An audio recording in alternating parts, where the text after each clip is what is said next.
Wow.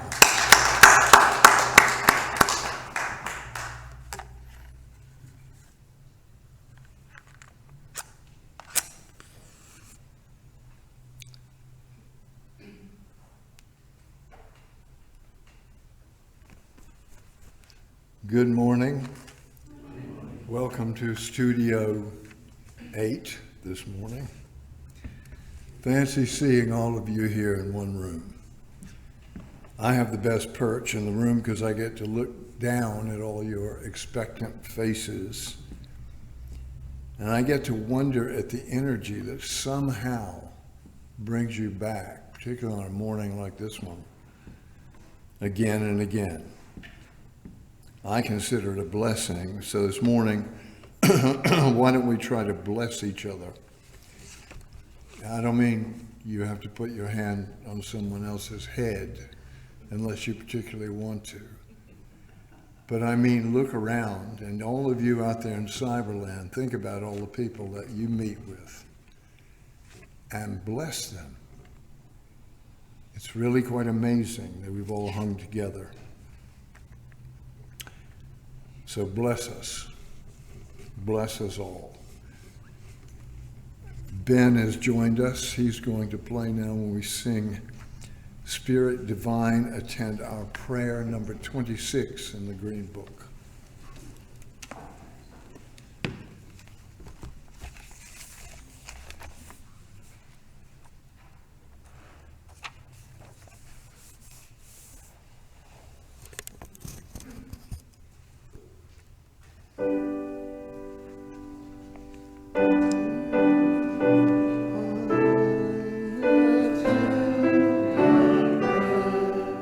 And make our hearts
Does anybody remember the American comedian George Carlin? No, he was one of my favorites because for a long time I believed that the preachers, the Elmer Gantrys of the present day, are stand-up comics. They have a way of delivering the truth in a way that you can easily digest, and to do it with a lot of vigor, much more than preachers. My favorite was Bill Hicks, who sadly died young, died at the age of 34. But George Carlin was around for a while. He's dead now, and he wrote this, and it appeared, I found it on the internet. I'm going to read it to you. It's a little bit of advice. The paradox of our time in history is that we have taller buildings but shorter tempers, wider freeways but narrower viewpoints. We spend more but have less. We buy more but enjoy less. We have bigger houses and smaller families, more conveniences but less time. We have more degrees but less sense, more knowledge but less judgment, more experts yet more problems, more medicine but less wellness. We've learned how to make a living but not a life. We've added years to life, not life to years. We've been all the way to the moon, but have trouble crossing the street to greet a new neighbor. We conquered outer space, but not inner space. We've done larger things, but not better things. So, remember this: spend some time with your loved ones because they're not going to be around forever. Remember this: say a kind word to someone who looks up to you in awe, because that little person soon will grow up and leave your side. Remember this: give a warm hug to the one next to you, because that is the only treasure you can give with your heart, and it doesn't cost a cent. Remember to say, I love you, to your partner and your loved ones, but most of all, mean it. A kiss and an embrace will mend hurt when it comes from deep inside. Give time to love, give time to speak, and give time to share the precious thoughts in your mind. And because this was in the form of one of those internet chain letters, he adds, warning, if you don't send this message to at least 8 people, who gives a damn?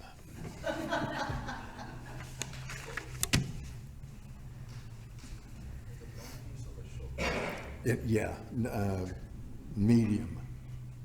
Whatever you got.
fantastic. We like your stuff, Ben. Yeah. Now that we're here, hopefully feeling comfortable, let's take a few moments for ourselves. And what we should do is just yield to the silence. Let us drop our defenses and our cynicism. Let us drop our unwillingness to believe that something might touch us here, because it has often not done in the past. Let us find the levers of our inner lives and ease them open just enough so that the blessing of our efforts does not elude us. And let us put aside all those concerns that wake us early and trouble us late. Let us know with the wisdom of our years how concerns and fears and obsessions have troubled us in the past and how they have now gone by. If we are tired, let us receive real rest in this moment. If we're sad, let us find some comfort that dries our eyes. If we're excited, eager, restless, let us just shelve the furious energy of those thoughts for this little while. For we're doing more than waiting in the silence that follows. We're also reaching with tender gestures of trust, knowing that if we do manage to seek the invisible will find us. So let us go gently once again where the fading tones of our bell lead us into the good silence.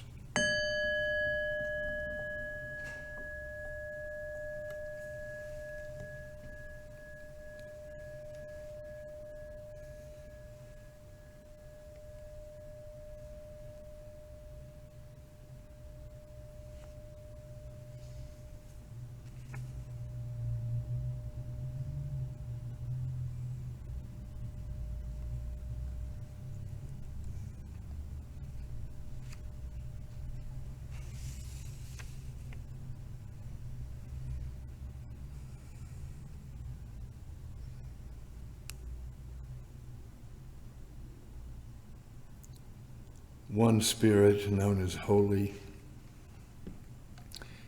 one God of our true hearts, touch us through our fears and our wants and our distractions. Show us that we are blessed. So be it. Inshallah. Shalom. Shanti. Amen.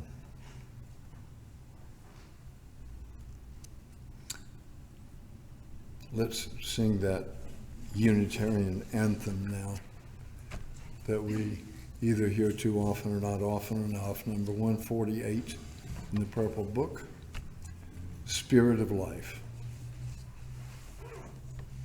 We'll sing that through twice.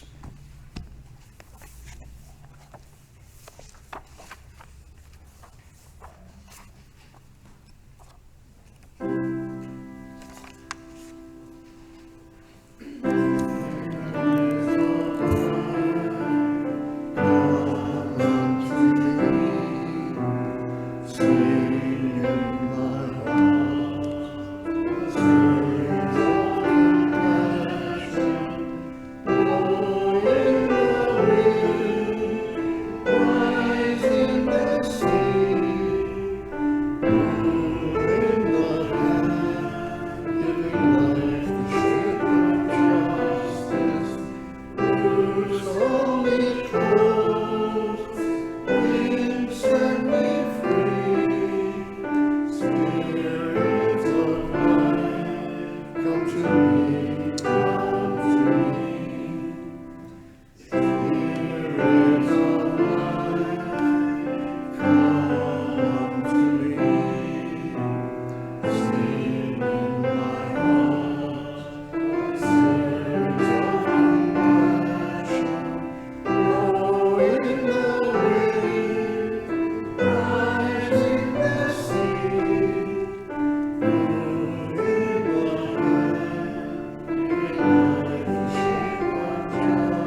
Lovely, thank you.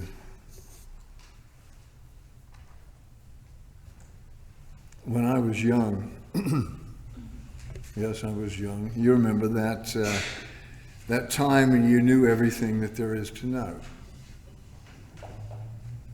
I once made a comment that in recent times has come back to haunt me a bit. My friends and I were all becoming atheists. It was bold and modern and a bit transgressive. We refused to say the Lord's Prayer in school assemblies, and one of my friends, a guy with a allegedly unrecordably high IQ, used to repeat lines from the Communist Manifesto instead.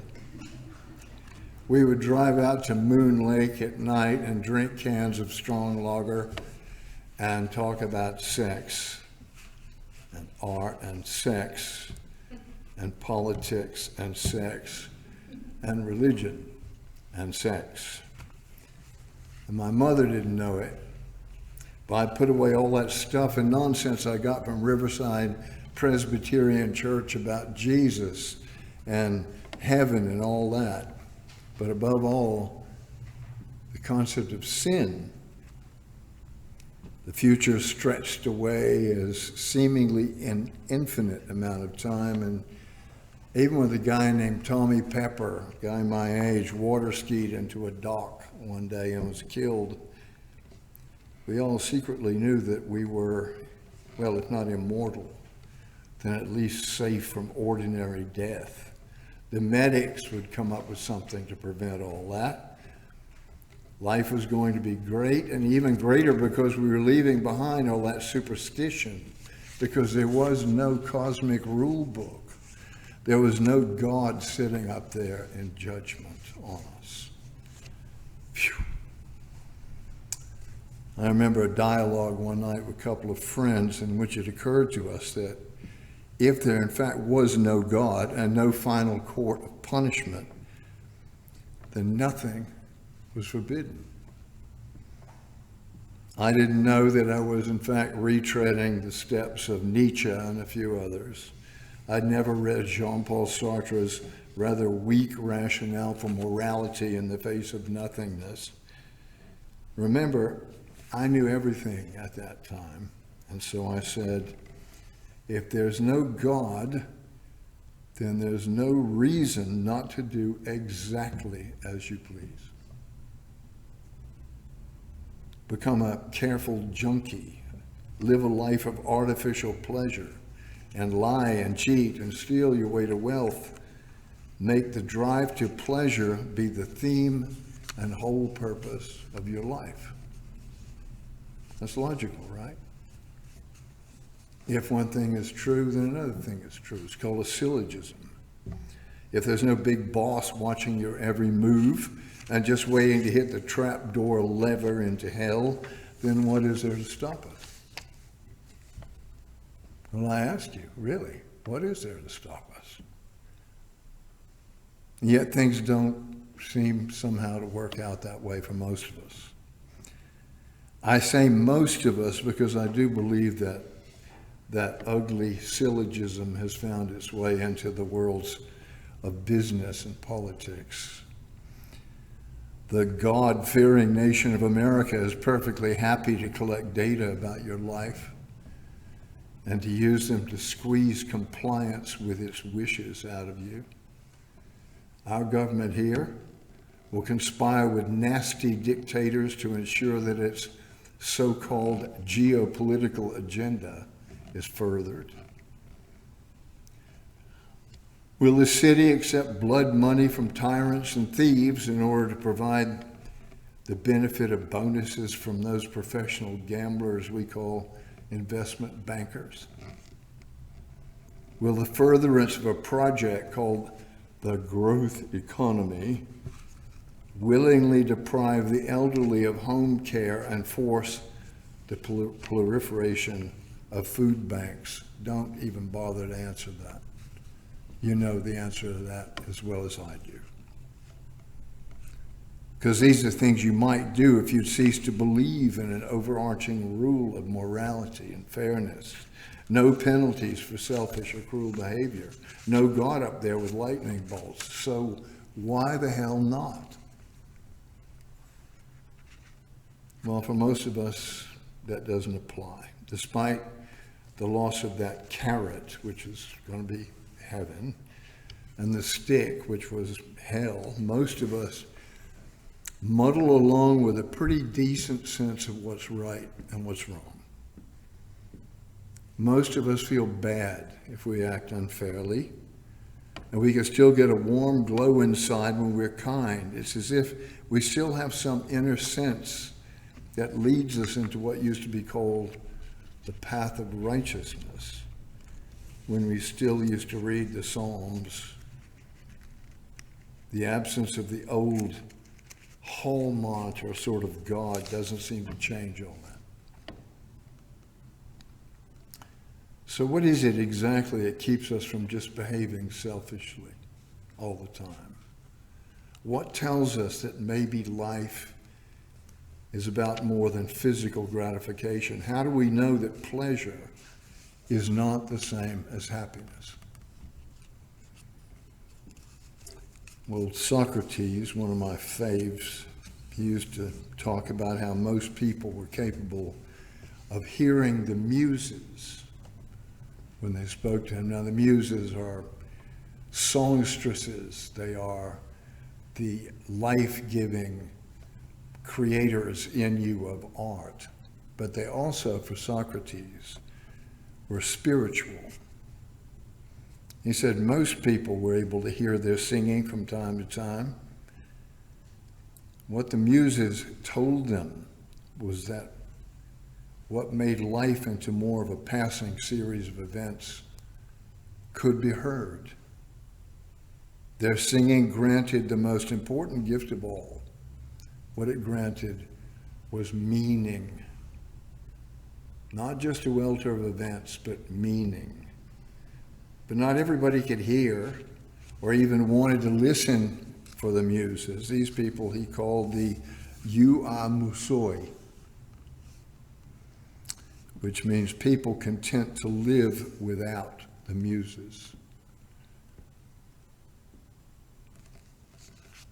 Instead, they stayed in a reality that was a tedious succession of happenings that added up to nothing much. Well, he was saying that all of us have got the ability to listen for the muses. Yes, we've all got that ability. Call it that if you like, or go biblical and say the still small voice.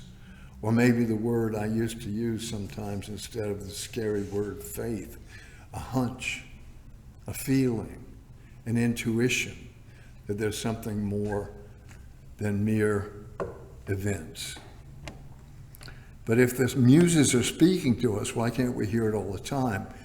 Well, as with most complex problems, there's no answer in kind. That is, there's no way to address a problem that has become so convoluted simply by putting it into your echo chamber up here, your mind. You may not be able to puzzle your way out of the moral maze. You may have to learn to trust your feelings. Morality contorts the mind, but it finds a safe harbor in the heart. Doing good is not so much an idea as a feeling. I got evidence from this one day. I was taking something to be photocopied, sermon title, and the guy in the photocopy in the paper office, whatever you call the printer, read, I had said something about right and wrong, and he said, that's easy. He said, when something's good, you feel it in your heart. That may be a bit too simple for sophisticated people like us. We live in a scientific age. We'd like a bit more flesh on our arguments than that. Okay, the heart may know, but how does that work? Is there some way in which we're still connected to the original purpose of the universe? What I would say without flinching is the divine. Well, for me, it requires something more than theory, certainly more than that sort of fairy tale religion we got fed as kids. For me, it would have to be a perception, something that actually does speak to us through the cacophony of ideas that flutter around us like startled birds. Something you might say like the referee's whistle when a foul is committed on a football pitch, you know.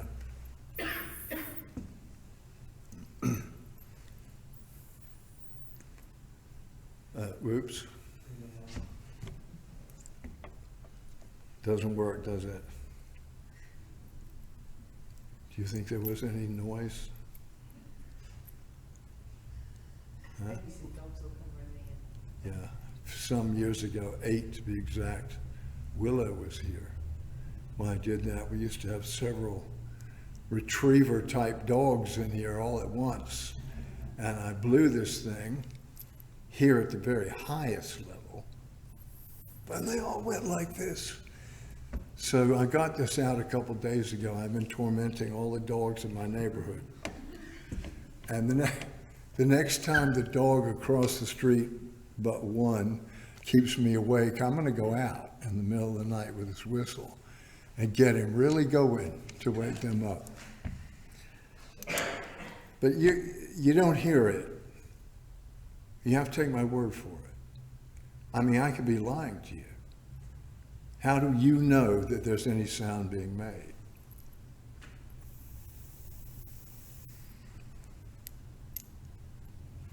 You take that on trust.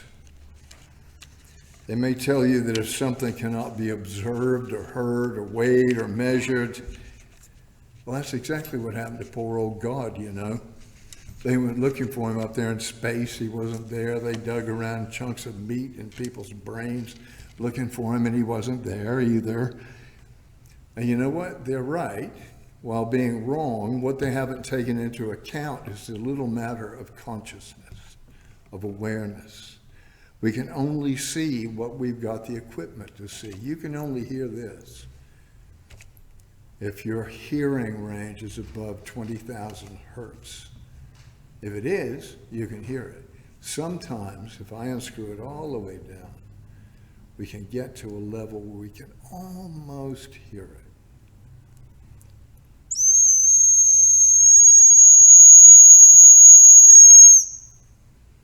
Yeah. I wonder what your rats would do. Yeah. I'll try to remember that. But that's why I think Socrates was saying, you've got to tune yourself. You've got to listen. No, I don't think there's a God who blows a whistle every time we do something wrong. When the frequency of the whistle gets tantalizingly close, we can just about hear that a sound is being made. When we have moments of intuition and meditation and prayer, or sometimes just spontaneously, a little glimpse of sunlight through your window, maybe, we can sense without really seeing that something is near, something that is real, something that we've never had to live without, that we could not live without, something that has many names and none at all, something that we can perceive but not merely theorize about, something that makes faith an actuality, not a vain wish, or as some people would try to insist to us, a delusion. And so it seems to me that it does all boil down to a matter of consciousness. What are we aware of? And what goes unnoticed by us, like passing scenery from a train window? If we could find a way to notice, really notice things, if we could find a way to listen when there's no audible sound, that's the way to raise our consciousness. That's how we might learn to hear the muses when they're singing. So look, bark if you believe. Woof, woof, woof, woof. Amen.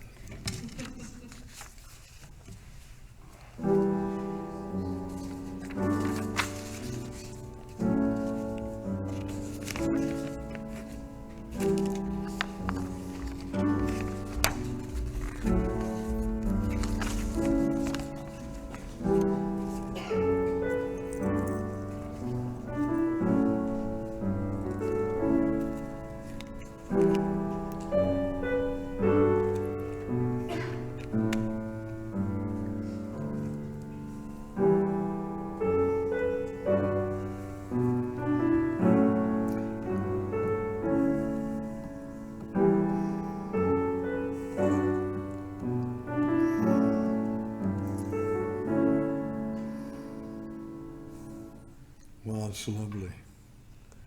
I could listen to that all day. Thank you. Shall we take our offering? Yeah.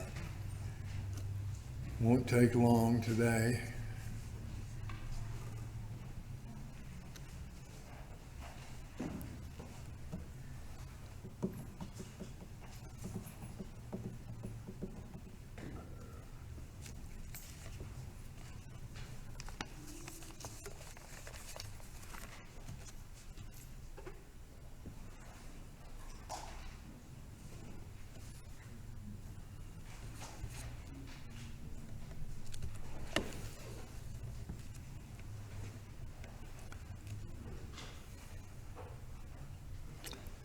Thank you, Mark. Some notices now. We are going to meet, sort of rump committee people are going to meet after the service. Let's have coffee first and then get together. On the 13th of November, Reverend Fergus O'Connor will be taking the service. And without realizing it, I had given him Remembrance Sunday, and I'm very glad for him to have it, and not me.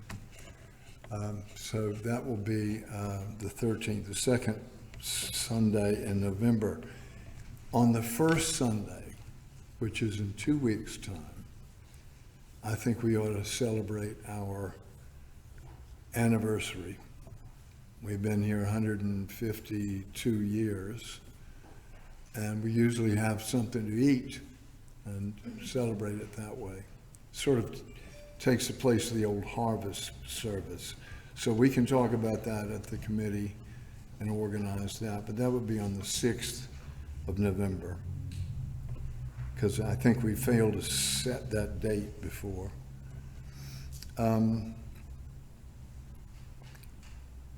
There's so many things going on at once, I can't think what's a notice and what's for the committee meeting, but is there anything anyone needs to say?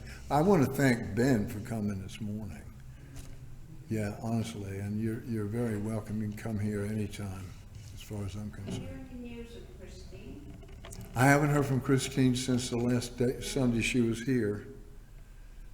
I think someone ought to try to get in touch with her, though, for sure. I'll do that. Thing is, she's difficult. The phone is difficult for her. We'll see what we can find out. And those of you who watch us on YouTube, yes, I mean you, thank you for doing that, because you far outnumber the people sitting in this room. Let's sing now, number 167 in the Purple Book. There is a place I call my own, but we always just call it Flying Free.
Now let us go from here knowing that we are blessed.